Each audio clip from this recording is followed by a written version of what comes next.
Good evening. Once again, another Hopper Hot Take this evening.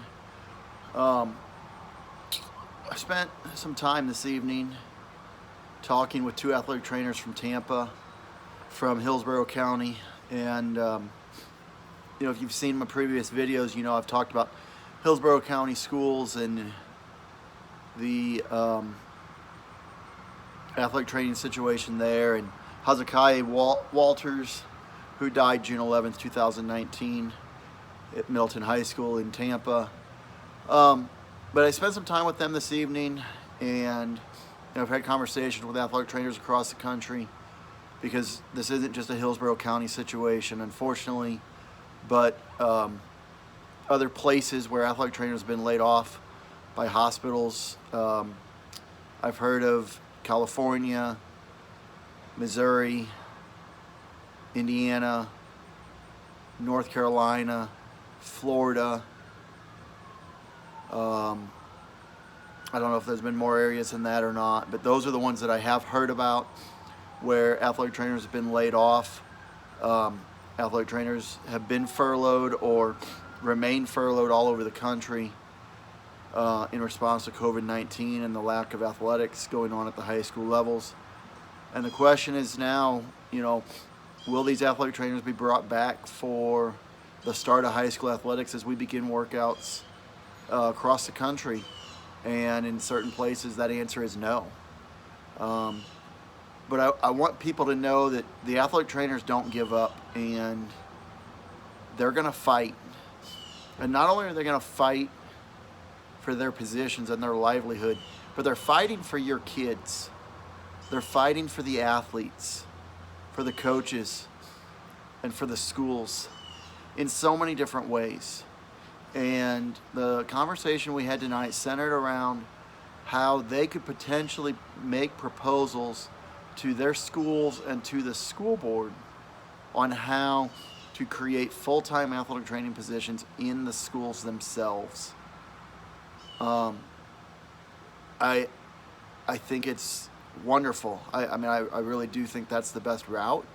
I'm sure you guys know that by now, but it was a good conversation. I hope I was able to help them, provide them with some resources, provide them with some thoughts as to where to go and how to approach that situation as they move forward and as they look to create change. There's so many different things that need to be accomplished, and they certainly have an uphill battle. But I hope that they're able to reach their goals, and I hope that they are able to make a difference, because that's what athletic trainers do. Athletic trainers make a difference every day in the lives of athletes, in the lives of patients, whatever our setting is. And they are working hard to create change, and we need change. We need change so badly in so many different places. And like I said, I've spoken with athletic trainers from Tampa, from Indiana, from California, and it's all, we center around a lot of the same conversations. AT value, AT impact, saving lives. As athletic trainers, we know what that means. We know what it means to have a full-time athletic trainer. The question becomes, what do our schools think that means? And what do the parents and the coaches and the administrators think? And we have to help them figure that out. So as athletic trainers, we have to have those conversations, and we want to have to be prepared for those conversations. So this fight in Hillsborough County is not over. Certainly, it's not over. It took a step back last week, unfortunately, and in weeks previous to that. But that doesn't mean it can't move forward. It's an uphill battle. It's been a battle that's been ongoing. But across the country, change is happening. And I want people to remember that. Change is happening. And we have to continue to find change. and we have to continue to grow. As athletic trainers, it's so important that we work to develop that change within our own setting. Because if we can create change in our own setting, then we can create change in the settings around us and around them and around them and across the state and across the country. Athletic training is going to be on the move. We're going to move up. So please join us. Please join change. Create change in your setting.